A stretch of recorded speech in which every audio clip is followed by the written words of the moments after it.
Morning people, how are we this morning? Now this morning I'm going to make spaghetti al pesto, but that's ambiguous. Pesto comes from the Italian pestare, meaning to beat, and or to pound, and you pound with a pestle. You know, in English it's called a pestle. So basically pesto is just any kind of paste that you make in a mortar and pestle. Traditionally in a mortar and pestle. And you know, there's lots of different pastes that people make, lots of different types of pesto. The most famous one though, when you think of Italian pesto, is the Genovese pesto, which is the basil, pine nuts, garlic, and of course your extra virgin olive oil. That's the most famous one. That's what I'm going to make right now. So let's start. Let's start with some salt. I'm just going to put one salt spoon of salt in. You probably usually want more actually. Make it 1.5. And get some garlic. This garlic's quite big.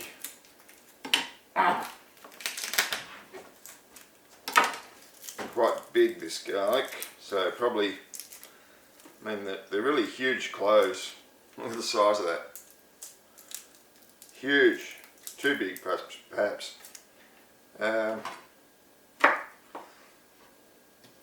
Put one of those in. What the hell, I'll put 2 in, why not?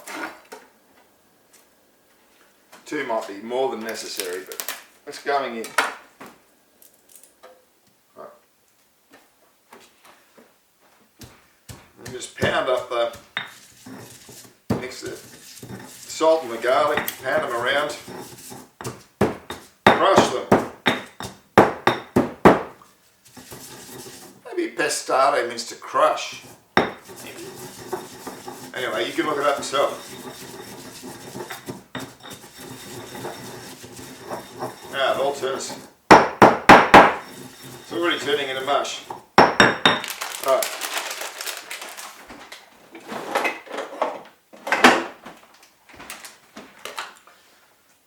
Give me a second, I'll get my phone.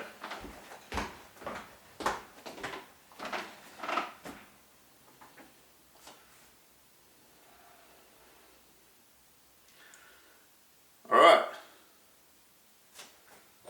Let's have a look at this.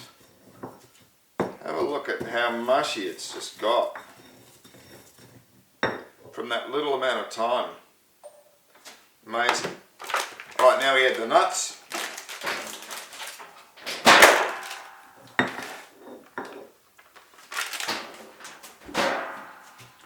Might be more than necessary, but that's what happened.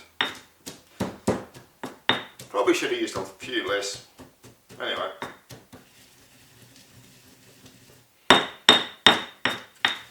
Let's just crush them up. Can't tell you, this is absolutely the best mortar to use. Nice big stone one. Great.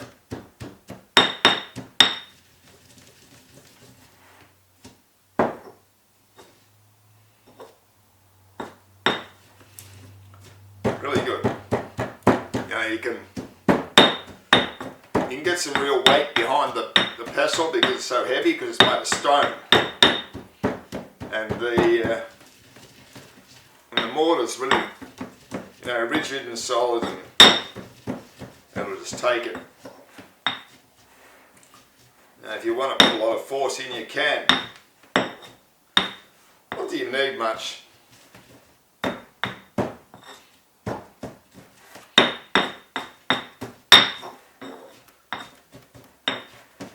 These pine nuts are quite yielding. Alright, let's have a look at the pine nuts.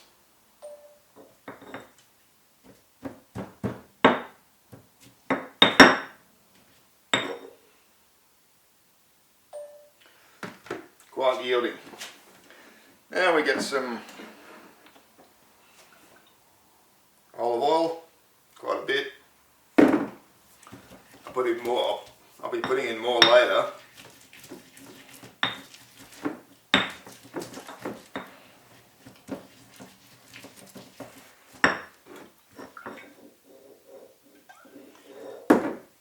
Just want to get that well incorporated into the nuts and the garlic.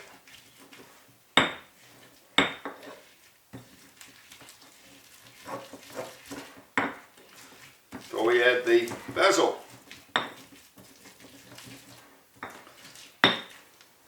So yeah, Pesto Genovese is a worldwide classic. I first had it, 35, 40 years ago I suppose. I'd heard of it and I'd never actually tried it until I went to a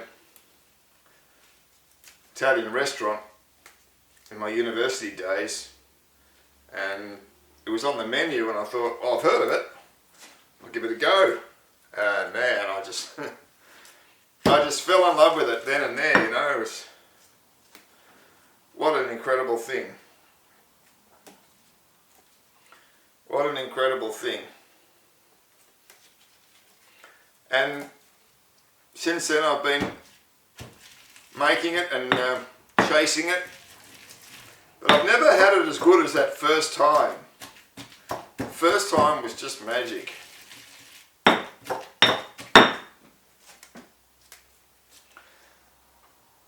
Now I just bought this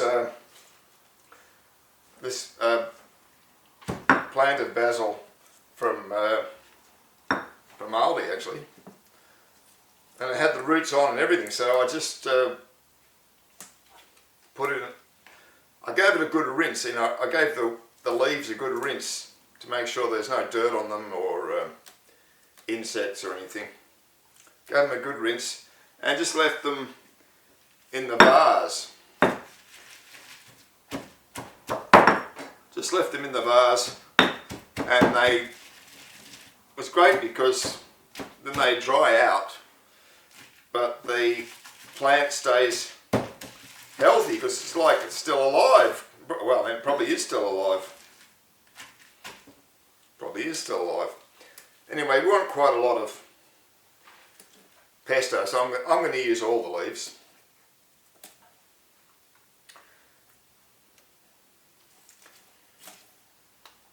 I have made this before using Susie the Vitamizer, and it's very good.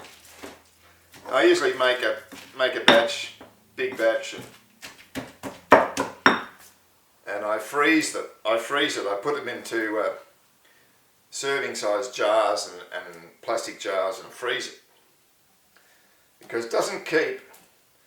It won't keep in the fridge all that long, but it will keep in the freezer for a long time, months. You can definitely keep it for months in the freezer.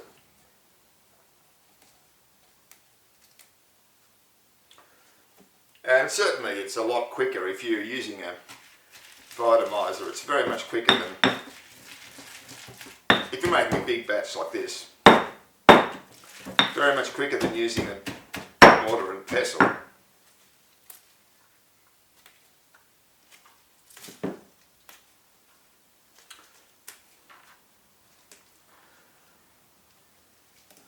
Yeah, there's other kinds of pestos that people make. I was just watching Gennaro Contaldo on the YouTube. He's running through 3 of his favourites. One of them was, obviously this is one of them.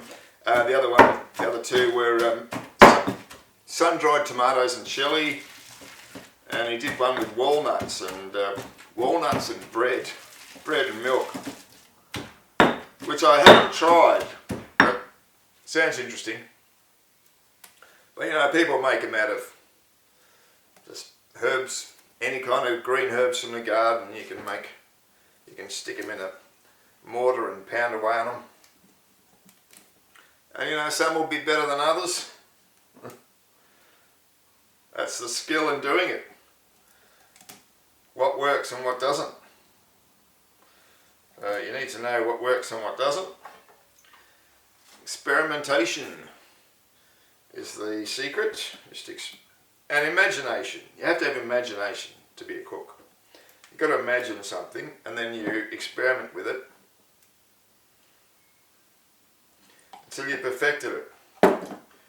So I think we're pretty much done with the basil here. Pretty much done.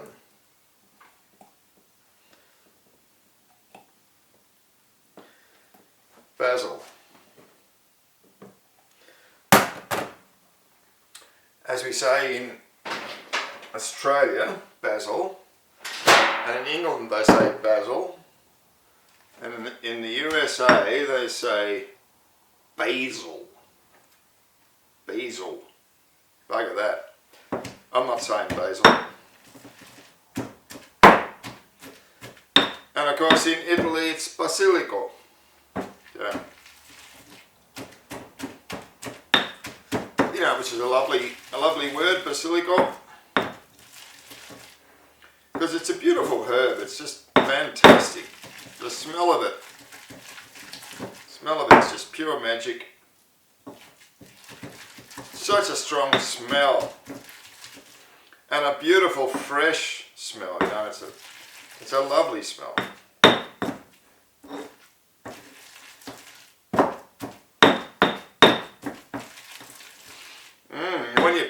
When you pound it up, the smell really gets into your nostrils, you know. Fantastic. So I'm just going to do a bit more of this, and then I'm going to put in some more olive oil. More olive oil, and that'll be it. Traditionally, you're supposed to put the Parmigiano Reggiano in, but I think there's no point, because you're going to put it on top anyway. When you make a spaghetti or your ravioli or whatever the hell you're going to make with it, you're going to be putting it in over the top anyway. So why bother? Why bother, I say? Why bother doing it? So I just leave it. I leave the Parmigiano out. Put it in when I use the pesto in the final dish. I put it in, but because it's essential. You know, it's absolutely essential, but it's not essential in my opinion at this stage. It becomes essential later.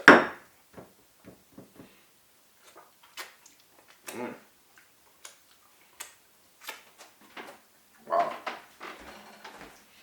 All right.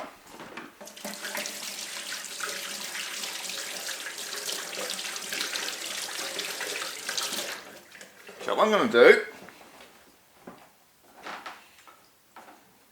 do is clean this up, and I'm going to start cooking some spaghetti, and I'll be back.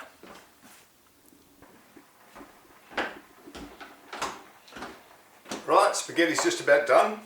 Now I'll just give you a look at this, what the pesto looked like in the mortar. And then what I do is I put it in a little plastic tub like that. And I put that in the freezer. In the freezer, so I do. Right, well this is, let's take some of the pasta water in case I need it. I probably don't, but in case I do, I'll just take some. I'll just drain the rest.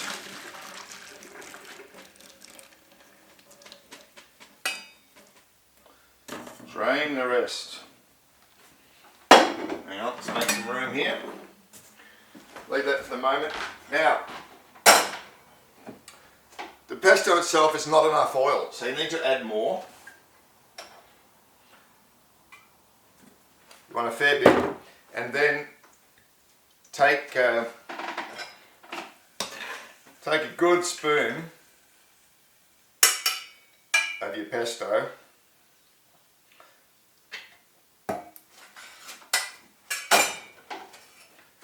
with the olive oil and just let it warm up. You don't want to cook it, but you want to warm it up. And you want to mix it around with the oil. Because we're going to use it to coat all that spaghetti. It's all going to be coated, so you need plenty of olive oil to do that. Just break it up, mix it around. That's ready to go. And you can smell it, the distinctive, the famous smell of Pesto Genovese. And we tip our pasta in there, tip our spaghetti in, mix that pesto right through. And you do probably need more oil. You need a lot of oil. If you can't see any oil, if there's no oil to be visible when you serve it up, you haven't got enough oil.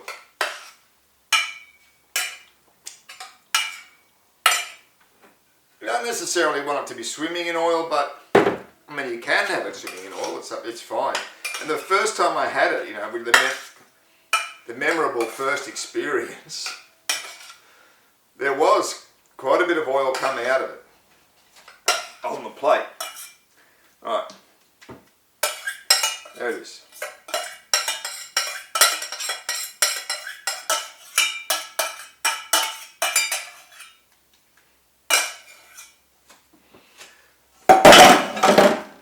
There it is.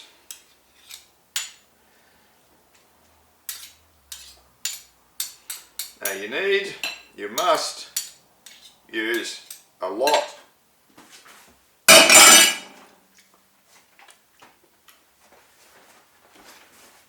What the hell? I can't emphasize this enough. Don't buy Motorola. Garbage.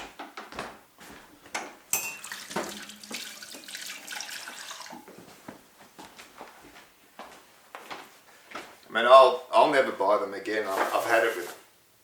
Just rubbish. Oh, and when I first got the phone, it was fine, you know. Every update, it's a bit worse, and now it's just garbage. No. No. Fuck you, Motorola, no. Right, so it's very critical to use lots of good Parmesan cheese. Now we see, you can see the oil coming out of the bottom of it. That's what we want. That's the way it should be. So you need quite a bit of Parmesan cheese, quite a bit of oil, quite a bit of Parmesan cheese. So here it is. Spaghetti al pesto genovese.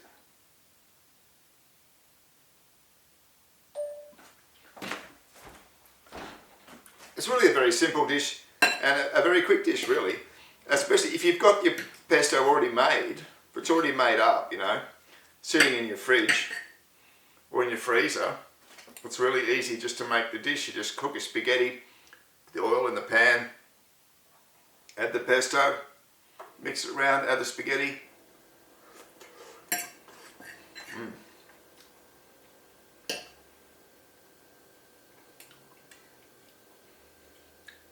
It's famous, you know, it's a classic thing.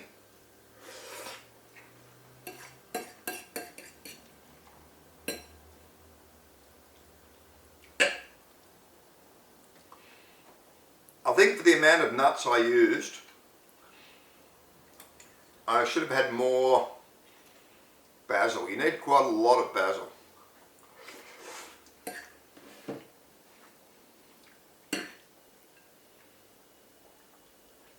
So I could have had a bit more basil here, but it's still good. Still good. And you know, you can try substituting other things for the pine nuts, but really there's no substitute.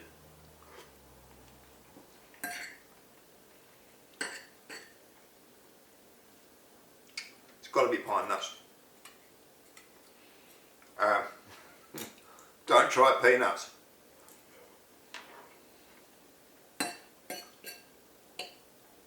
Peanuts and peanuts and basil are not going to go, I don't think. They don't go. Got to be pine nuts. I mean, you could try a peanut pesto, but I wouldn't, it'd be a completely different thing.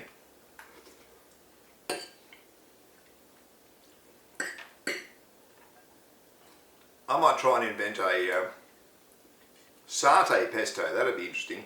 You could put peanuts in that.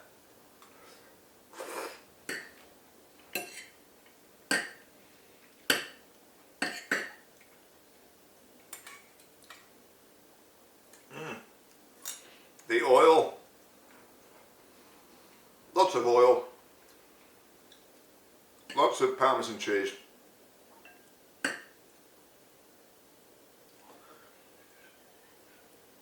A bit of garlic. As much garlic as you want, really, or as little as you want, you know, it's up to you.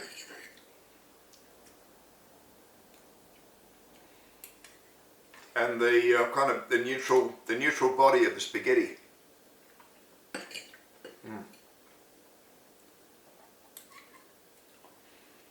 That's a classic.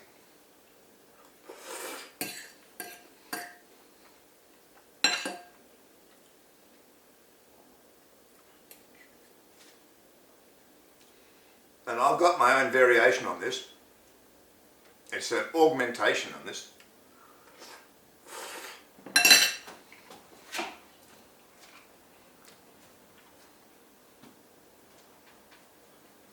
Wow. Great stuff. If you haven't made this, you've got to make it. It's incredible. You do need a lot of basil, like I was saying. I probably could have used a fair bit more basil, would have been even better. But it's still good. Really good. Yeah. I've got an augmentation that I do, and I'll probably do that video next, which I call Pesto Primavera, which has got chili and peas and things in it, as well as the pesto. But yeah, I'll use the pesto from here and I'll put it in that. But that'll be the next one. So, buon appetito!